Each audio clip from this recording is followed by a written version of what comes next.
Début du scrutin du second tour de la présidentielle samedi, avec l'ouverture des opérations de vote en Outre-mer et sur le continent américain. Les résultats seront soumis toutefois au même horaire légal de diffusion que tous les autres, à savoir dimanche 20h. Quelques 46 millions de Français sont appelés aux urnes pour élire le 9e chef de l'État de la Ve République.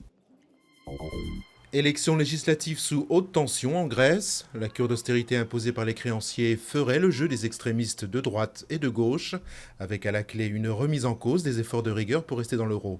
Le conservateur Antonis Samaras est donné favori par les sondages, mais avec peu d'espoir de décrocher la majorité absolue au Parlement. Plus de 10 ans après les attentats du 11 septembre, les 5 accusés, dont le cerveau Khaled Sheikh Mohamed, sont présentés à la justice. Ils sont accusés d'être responsables de la préparation et de l'exécution des attentats de 2001 qui ont fait 2976 morts.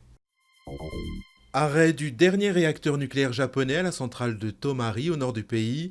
Un peu plus d'1 an après l'accident de Fukushima, l'archipel nippon réduit ainsi à zéro la part du nucléaire dans sa production d'électricité.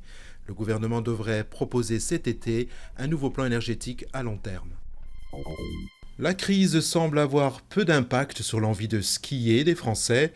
La saison qui vient de s'achever est jugée globalement bonne par les professionnels. La fréquentation des stations de ski françaises a augmenté d'environ 2%, sans toutefois atteindre le record de la saison 2008-2009.